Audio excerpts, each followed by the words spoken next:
नमस्कार विद्यार्थी मित्रांनो, बी.कॉम भाग 1 सेमिस्टर 2 प्रिन्सिपल ऑफ मार्केटिंग विपणनाची तत्त्वे या विषयामध्ये आपण तिसऱ्या युनिटचा अभ्यास करतोय. याच्यामध्ये आपण डिस्ट्रीब्युशन हे जे 4 P'मधलं प्लेस म्हणून ज्याचा आपण विचार करतो ते हे घटक आहे, कार्य आहे. याच्यामध्ये आज आपण डायरेक्ट मार्केटिंग म्हणजे प्रत्यक्ष विपणन याचा अभ्यास करणार आहोत. त्याची संकल्पना आणि वैशिष्ट्ये आपल्याला अभ्यासाला आहेत. प्रत्यक्ष विपणन ही वस्तू सेवाबद्दल ग्राहकांना माहिती देण्याची एक प्रसिद्ध आणि सर्वात जास्त वापरली जाणारी पद्धती आहे. पूर्वीपासून आहे. नंतर अप्रत्यक्ष विपणन अस्तित्वात आलं. या पद्धतीमध्ये सध्याच्या ग्राहकांशी व संभाव्य ग्राहकांशी प्रत्यक्ष संपर्क साधला जातो. तो संपर्क कोणत्या माध्यमातून साधला जातो हे यथावकाश आपल्याला पुढे अभ्यासाला येईल. कंपनी आणि ग्राहकामध्ये अप्रत्यक्ष मार्गापेक्षा हा मार्ग प्रभावी आहे. निश्चितच जाहिराती किंवा हस्तपत्रके हे सर्वसामान्य जनता पाहत असतात. ते सर्वच संभाव्य ग्राहक असतात असे नाही. आपण ते कुणालाही देतो, कुणालाही वाटतो, पण प्रत्यक्षपणे समजत नाही. प्रत्यक्ष विपणनामध्ये मेल्स, टेलिफोन कॉल्स, माहिती पुस्तिका, कुपन्स या माध्यमातून आपण ग्राहकांशी प्रत्यक्ष संपर्क साधत असतो. बऱ्याच वेळा अशी माहिती ही सर्वसामान्य जनतेसाठी मोठ्या प्रमाणावरती प्रसारित केली जाते.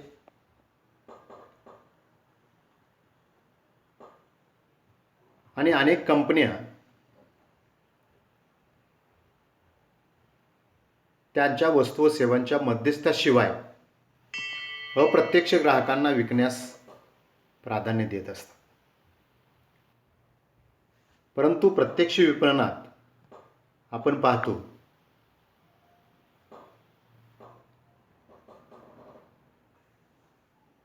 संभाव्य ग्राहकांना प्रत्यक्षपणे खरेदी मोठ्या प्रमाणावर करण्याचे आवाहन केले जाते. त्यामुळे विक्री घडून येण्याची शक्यता अधिक राहते. सध्या संपर्क माध्यमाच्या मोठ्या प्रमाणावरील प्रसारामुळे अनेक कंपन्या त्यांच्या वस्तू व सेवा मध्यस्थाच्या शिवाय अप्रत्यक्षपणे ग्राहकांना विकण्यास प्राधान्य देत आहेत. म्हणजे अप्रत्यक्ष विपणनाचा प्रसार मोठ्या प्रमाणावरती झालेला आहे. सध्याची माध्यमे छापील आणि प्रसारण, कॅटलॉग, प्रत्यक्ष मेल, टेलिफोन मार्केटिंग हे सर्व फॅक्स मशीन, ईमेल, इंटरनेट आणि ऑनलाईन सेवांनी जोडलेले आहेत. उत्पादक कंपन्या या सर्व माध्यमांचा अतिशय मोठ्या प्रमाणावरती वापर करून विद्यमान ग्राहकांना प्रत्यक्ष खरेदीसाठी ऑफर्स देत असतात. तसेच नवनवीन ग्राहक ओळखण्यासाठी सुद्धा या माध्यमांचा वापर करीत असतात. प्रत्यक्ष विपणन कंपन्यांना त्यांची विक्रीची उद्दिष्टे गाठण्यासाठी आणि योग्य अशी फलिती योग्य रीतीने मिळवण्यासाठी अचूकपणे तपासण्यासाठी त्याची मदत होऊ शकते. 15व्या शतकामध्ये इंग्लंड आणि युरोपमध्ये प्रत्यक्ष विपणन अंतर्गत प्रथम कॅटलॉगचा वापर झालेला आढळतो. अल्डूस मनुटियस या व्हेनिसमधील प्रकाशकानं प्रथम पुस्तकाचे कॅटलॉग विक्रीसाठी छापले होते. 1667 मध्ये इंग्लिश गार्डनर विल्यम लुकास यांनी बियाणाचे कॅटलॉग मेलद्वारे प्रसारित केले होते. इंग्लिश उद्योजक जोशिह वेड्जवूड यांनी 18व्या शतकात अनेक विपणन संकल्पना शोधून काढल्या. त्या आजही वापरल्या जातात. त्या संकल्पनामध्ये प्रत्यक्ष विपणनाचाही समावेश होता. 1917 साली पहिली प्रत्यक्ष विपणन असोसिएशन स्थापन झाली. 1967 साली लेस्टर वुडरमॅन यांनी प्रत्यक्ष विपणन ही संकल्पना शोधली व तिचं नामकरण केलं. त्यामुळे त्यांनाच या संकल्पनेचं जनक असं समजलं जातं. लेस्टर वुडरमॅन, कारण त्यांनीच टोल फ्री क्रमांक जो असतो बघा आज 1 800च्या संकल्पनेमागे सुद्धा तेच आहेत. त्यांनीच ते शोधून काढले. प्रत्यक्ष विपणन ही पद्धती अनेक उत्पादक कंपन्या वापरतात. त्याचं पूरक कारण म्हणजे त्याची यशस्वीता आणि सकारात्मकता. जेव्हा एखादा उत्पादक 1000 व्यक्तींना मेल करतो, त्यातील 100 व्यक्ती त्याला प्रतिसाद देतात, त्यामुळे त्या 10% म्हणजे 100 व्यक्ती लोकांना संभाव्य ग्राहक म्हणून पाहता येतं व त्यांना निश्चितपणे विक्री करण्याची शक्यता निर्माण होत असते. या मॅट्रिक्सला प्रतिक्रिया दर म्हणजे रिस्पॉन्स रेट असे प्रत्यक्ष विपणनकर्ते असे म्हणतात. प्रत्यक्ष विपणन कसं केलं जातं? प्रत्यक्ष विपणनामध्ये विद्यमान आणि संभाव्य ग्राहकांना तसेच संबंधित व्यक्ती समूहांना विविध माध्यमांद्वारे संदेश पाठवले जातात. त्यांचा प्रतिसाद टोल फ्री क्रमांक किंवा रिप्लाय कार्ड किंवा लिंकवर क्लिक करणे या स्वरूपात मिळवला जातो. कंपन्या अशा प्रकारे प्रतिसाद मिळवण्यात तरबेज असतात. त्यांच्याकडे अशा व्यक्तिसमूहाची माहिती उपलब्ध असते, त्याचा ते अत्यंत प्रभावीपणे वापर करतात. एकदा त्यांचा प्रतिसाद मिळाला की वस्तू विक्री करणं त्यांना सहज शक्य होतं. म्हणून माहिती आहे विद्यार्थी मित्रांनो, आपल्याला जे विविध मेल येतात, तुम्हाला वाटतं की माझा त्यांना मेल कसा कळला, तुम्हाला फोन येतात, तुम्हाला वाटतं की मी त्यांना सांगितलं नव्हतं तर माझा नंबर कसा कळला वगैरे. हे तुम्ही सगळे व्हॉट्सअप किंवा बाकी सगळ्या गोष्टी वापरत असता, त्यावेळेला तुम्ही ह्या सगळ्या गोष्टीचं माहिती त्यांना दिलेली असते. जन्मतारखेपासून सगळ्या अनेक गोष्टी दिल्या असतात आणि ह्या ज्यांच्याकडे दिल्या जातात त्या तुमचा डाटा ह्या अशा कंपन्यांना देतात आणि त्या कंपन्या त्या माध्यमातून त्याचा वापर करून तुमच्यापर्यंत पोहोचतात. प्रत्यक्ष विपणनामध्ये हे सर्व होतं. नाही आपल्याला वाटतं की आपली माहिती कोणी दिली. तुमची माहिती तुमच्याकडूनच तुमच्या नकळत ती घेतलेली असते आणि आजकाल हा सायबर क्राईमचा मोठा इश्यू आहे. एखाद्या लिहितं होतं बघा, एखाद्या लिंकवरती क्लिक करणं. म्हणजे आज तर मी वर्तमानपत्रामध्ये वाचलं की तुम्ही एकदा क्लिक केले की तुमचं अकाउंट झिरो. अकाउंटमध्ये जेवढी रक्कम आहे तेवढी, म्हणजे अशा साईट्स तयार झालेल्या आहेत आणि आपलं अकाउंट आता सार्वजनिक झालेलं आहे. हो, ते काय पर्सनल पूर्वीसारखं वैयक्तिक राहिलेलं नाही, कारण ते मॅन्युअली होतं. आज तुमचं अकाउंट जगात कुठेही दिसतं, अकाउंट नंबर समजतो. प्रत्यक्ष विपणनाची व्याख्या पण, ग्राहकांशी प्रत्यक्ष संवाद साधण्यासाठी विविध जाहिराती माध्यमाद्वारे विपणन क्रिया पार पाडणे. सर्वसाधारणपणे ग्राहकांचा प्रत्यक्ष प्रतिसाद मिळवण्यासाठी त्यांना कॉल करणे म्हणजे प्रत्यक्ष विपणन. प्रत्यक्ष विपणन ही परस्पर संवाद विपणन पद्धती आहे की ज्यामध्ये एक किंवा त्यापेक्षा अधिक जाहिरात माध्यमाचा वापर करून कोणत्याही ठिकाणाहून ग्राहकांचा भरघोस प्रतिसाद मिळवण्यासाठी किंवा विक्री व्यवहार घडवून आणण्यासाठी प्रयत्न केले जातात. ही जी प्रत्यक्ष विपणन असोसिएशन आहे त्यांची व्याख्या आहे. प्रत्यक्ष विपणन म्हणजे ग्राहकांच्या वर्तनातील सुधारणांना उत्तेजन देण्यासाठी जाहिरात माध्यमांचा एक परस्पर संवादी वापर अशा प्रकारे केला जातो की या वर्तनाचा भविष्यातील पुनर्प्राप्तीसाठी डेटाबेसवर मागोवा घेतला जाऊ शकतो. त्याचे विश्लेषण केले जाऊ शकतं, त्याचं संग्रहण केलं जाऊ शकतं आणि सामान्यपणे कायमस्वरूपी ग्राहक संबंध निर्माण केले जाऊ शकतात. प्रत्यक्ष विपणनामध्ये ज्या वस्तू आणि सेवा पुरवल्या जाणार आहेत त्या योग्य आहेत याची खात्री करणं आवश्यक आहे. प्रभावी विपणन धोरणाचा एक भाग म्हणून वस्तू आणि सेवा त्या दृष्टीने योग्य असल्याचे लक्षात घेणं आवश्यक आहे. तसेच सर्वोत्कृष्ट परिणामासाठी निर्धारित केलेली सर्वोत्तम प्रत्यक्ष विपणन पद्धतीही तपासली गेली पाहिजे. उदाहरणार्थ, एखादी कंपनी विविध देशाचे नकाशे विकत असेल तर ती कंपनी त्याचा लक्ष्य ग्राहक वर्ग निवडून त्यांनाच विक्रीसाठी प्रयत्न करत असते. ते प्रत्येक व्यक्तीला नकाशे विकण्याचा प्रयत्न करू शकत नाहीत. प्रत्यक्ष विपणन हे विशिष्ट, त्याला नाईकी असं म्हणतात, उत्पादने विकणाऱ्या कंपनीला सर्वोच्च आणि सर्वोत्तम पर्याय नाही. तर प्रत्यक्ष विपणन ही एक जाहिरातीचा अत्यंत खर्चिक अशी पद्धती आहे. मोहिमेतील विक्री प्रत्यक्ष विपणन आणि उत्पादन खर्चापेक्षा कितीतरी जास्त असेल तर वस्तू आणि सेवेसाठी जागरूकता वाढवण्यासाठी प्रत्यक्ष विपणन एक व्यवहार्य पर्याय असू शकतो. संपूर्ण विपणन प्रक्रियेचा एक अत्यंत महत्त्वाचा पैलू म्हणजे प्रत्यक्ष विपणन होय. ग्राहकांना खरेदीसाठी तयार होण्यापूर्वी किमान 7 वेळा वस्तू आणि सेवेबद्दल माहिती देणे आवश्यक समजले जाते.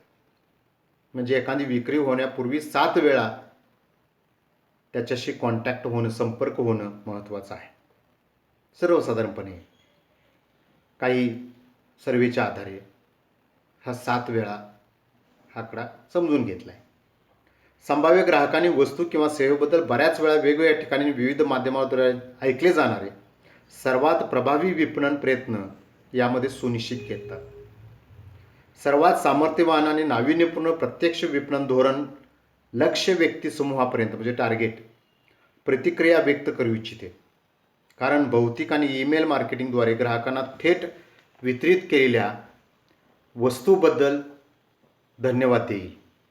आश्चर्यकारक ग्राफिक डिझाईन अशा वस्तू ज्या आश्चर्यकारक नाहीत किंवा ऐकणारा स्पर्श करणाऱ्या कॉलला प्रतिसाद देईल. प्रत्यक्ष विपणन योग्य मार्गाने वापरले जाणाऱ्या व्यवसायासाठी एक उत्तम संधी असेल. याच्यामध्ये आपण पुस्तकामध्ये छान आकृती दिलेली आहे. त्या आकृतीच्या आधारे सुद्धा आपल्याला प्रत्यक्ष विपणनाची संकल्पना समजून घेता येते. त्याच्यामध्ये बाजारपेठेचं विभाजन हा पहिला टप्पा आहे, अंदाजपत्रक हा दुसरा टप्पा आहे, विक्री हा तिसरा टप्पा आहे, निष्ठा निर्मिती चौथा टप्पा आहे आणि त्याची फलित किंवा समाधानी बेनिफिट्स हा 5वा टप्पा आहे. आता आपण प्रत्यक्ष विपणनाची काही वैशिष्ट्ये आहेत ते अभ्यासूया. लक्ष्य ग्राहक म्हणजे टार्गेट शला हे पाहिजे.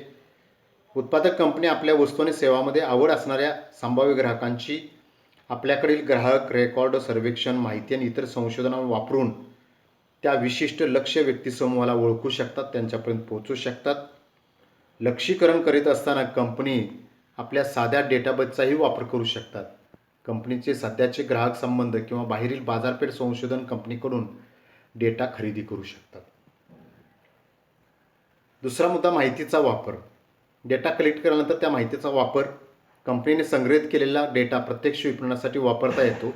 या ठिकाणी असे विविध घटक आहेत की डेटा वापर होऊ शकतो. असे घटक याच्यामध्ये लक्ष्यीकरण. लक्ष्य व्यक्तिसमूह हे भूतकाळातील, वर्तमान काळातील, संभाव्य भविष्यकाळातील सुद्धा असू शकतात.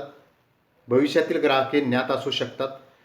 विपणन मेलिंग डेटाबेसच्या आधारे कंपनीच्या वस्तूमध्ये आवड असणाऱ्या ग्राहकांची संभाव्य यादी ठरवू शकतात, ते यादी करू शकतात.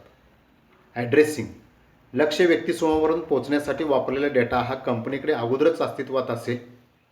त्यातून फिल्टरिंग, निकषाचे स्वरूप, सोशल मीडियासह ईमेल, पत्त्याची ग्राहक यादी किंवा पोस्टल पत्रे किंवा दूरध्वनी क्रमांक, बऱ्याच वेळा समान डेटाची सूची, वय, स्थान, उत्पन्न, आवड आणि इतर निकषांचा वापर करून यादी तयार केली जाते. संदेश. सदर डेटा हा संदेशवहन ज्या भाषेत करावयाचे आहे त्या भाषेत रूपांतरित केला जातो. ग्राहकांचे नाव, आवड, वर्तन यासंबंधीची माहिती वापरून संदेश तयार करून ते संदेशवहनाद्वारे पाठवले जातात. मोजमाप. प्रतिसाद विक्री किंवा इतर प्रत्यक्ष प्रतिक्रिया आधारे व्यवसायाचे मोजमाप केले जाते. गुंतवणूक परतावा म्हणजे ROI, रिटर्न ऑन इन्व्हेस्टमेंट, हे एक मोजमापाचे तंत्र समजले जाते. हे जे प्रत्यक्ष विपणन आहे ते एक संदेशवहन आहे. लक्ष्यीकरण संबोधित करण्याकरता आणि समर्पक संदेशवहन निर्मितीसाठी डेटा एकत्रित केला जातो. त्याची विस्तृत वापराने वापरकर्त्यासह निश्चित पातळी गाठण्यासाठी आणि घनिष्ठ संबंध मिळवण्यासाठी यामार्फत प्रयत्न केले जातात. उदाहरणार्थ असे समजू की आपल्याला मेलमध्ये एक पत्र मिळाले आहे की जे आपल्या नवजात बाळकाला संरक्षण देण्यासाठी जीवन विमा पॉलिसी देते आणि हमी देते की प्रीमियमचा एक भाग बचत खात्यात ठेवला जाईल की ज्यामुळे भविष्यात महाविद्यालयीन शिक्षणाचा खर्च त्यामधून करता येईल. या व्यवसायाला कसे कळते की आपल्या नवजात बाळकाचा जन्म झाला आहे, आपल्या नवजात मुलाला काही वर्षात कॉलेजमध्ये जायचे आहे, हे त्यांना कसे कळते? आपल्या आयुष्याच्या परिस्थितीचे जवळून आणि घनिष्ठ ज्ञान लक्षात घेतले जाते. म्हणून म्हटलं एक ते एक संबंध संदेशवहन. वैयक्तिकीकरण चौथं वैशिष्ट्य सांगितलं जातं. वैयक्तिकरण हे 1 to 1 संदेशवहन मजबूत करते आणि प्राप्तकर्त्यासाठी प्रासंगिकता आणि अर्थ वाढवते. कल्पित, प्रासंगिकता, अर्थ आणि त्यानंतरच्या वापरकर्त्याची प्रतिबद्धता याच्यात स्पष्ट संबंध आहेत की जे लोक उत्पादने आणि सेवा खरेदी करीत असतात त्याची काही कारणे असतात हे लक्षात घेणे आवश्यक आहे. जरी खरेदीदार हे दुसरा व्यवसाय करीत असले तरी असे लोक आहेत की जे प्रभाव टाकतात आणि शेवटी खरेदी निर्णय करतात. म्हणूनच बहुतेक प्रत्यक्ष विपणनामध्ये वैयक्तिक संवाद साधण्याचा प्रयत्न केला जातो.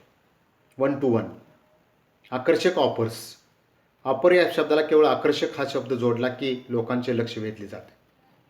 अनेक अभ्यासातून असे निदर्शनास आले आहे की आकर्षक ऑफर्स यामुळे अनेक संभाव्य नसलेले ग्राहक देखील ग्राहक बनू शकतात. जरी निव्वळ आर्थिक प्रभाव समान असला तरी किरकोळ किमतीच्या मानसिकतेमुळे बरेच काही शिकावयास मिळते. म्हणजे आपल्याला माहिती आहे बघा, 100 रुपये किमतीऐवजी 99 किंमत ठरवणे. जेव्हा लोक प्रत्येक वस्तू 33 रुपयाला याऐवजी 100 रुपयाला 3 असे म्हटले की खरेदीस प्रवृत्त होतात. या ठिकाणी बोध धारणा महत्त्वाची असते. परसेप्शन. 100 मध्ये 40% हे 200 मधील 20% पेक्षा अधिक वाढतात.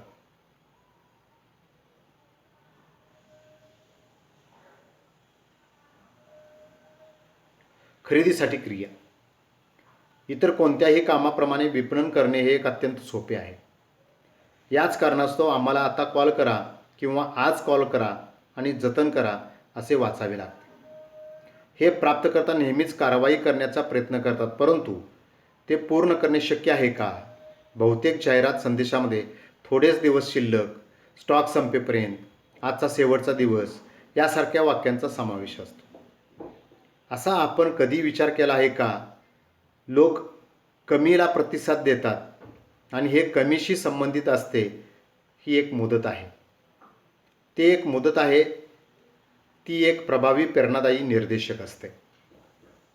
अनेकांना इंटरनेट वापर, ईमेल, टेलिफोनचा वापर या गोष्टी ज्ञात असतात. त्यांना प्रतिसाद देणे यासाठी अशी प्रेरणा देणं आवश्यक ठरतं. प्रत्यक्ष प्रतिसाद. प्रत्यक्ष विपणनामध्ये सुरुवातीपासून लक्षात घेतले जाते की संदेश एका लक्ष्य व्यक्तिसमूहाच्या सदस्यासह एक संबंध तयार करण्याचा प्रयत्न करतात. हा संबंध सुलभ करण्यासाठी प्राप्तकर्त्यांना थेट प्रतिसाद देण्याची संधी दिली पाहिजे. प्राप्तकर्त्यांना सहजपणे वेबसाईटला भेट देण्यासाठी, ईमेल पत्त्यावर प्रत्युत्तर देण्यासाठी किंवा टेलिफोन नंबरवर कॉल करणे शक्य होते. गोंधळ दूर करण्याचा प्रयत्न केला जातो. त्यामुळे प्रतिसाद विपणनाला बऱ्याच वेळा संबंध विपणन असेही म्हटलं जातं. व्यवसाय व ग्राहकांच्या मध्ये चांगले विपणन संबंध निर्माण करणे हे संबंध विपणनाचं मुख्य ध्येय असतं. हे कोणासेही सहजपणे समजून येईल असे संबंध हे जीवनभराची मूल्ये विकसित करतात. 8वं वैशिष्ट्य सांगितलं जातं प्रत्यक्ष विपणनाचं प्रत्यक्ष हाताळणी. प्राथमिक नियोजनामध्येच कोण प्रतिसाद देईल व कोण प्रतिसाद देणार नाही याची आखणी केलेली असते. प्रत्यक्ष मेल प्रतिसाद रेट हाताळणी यंत्रणा निर्माण करण्याची गरज 2 कारणासाठी असते. एक म्हणजे लोकांनी प्रत्यक्ष प्रतिसाद दिलेला असेल की ज्यांनी ईमेलला प्रतिसाद, वेबसाईटवरील फॉर्म भरलेला आहे किंवा प्रतिसाद कार्ड भरून दिले आहे ते खरोखरच संभाव्य ग्राहक आहेत व त्यांच्यासाठी पुढील प्रक्रिया सुरू करणे आवश्यक आहे. दुसरे म्हणजे व्यवसायाच्या आकारानुसार सर्व विपणन अंदाजपत्रक हे मर्यादित असते. प्रत्यक्ष विपणन संदेशवहन पद्धतीसाठी वेळ व पैशाची गरज असते. त्यामुळे प्रत्येक गुंतवणुकीवर मिळणारा परतावा विचारात घ्यावा लागतो.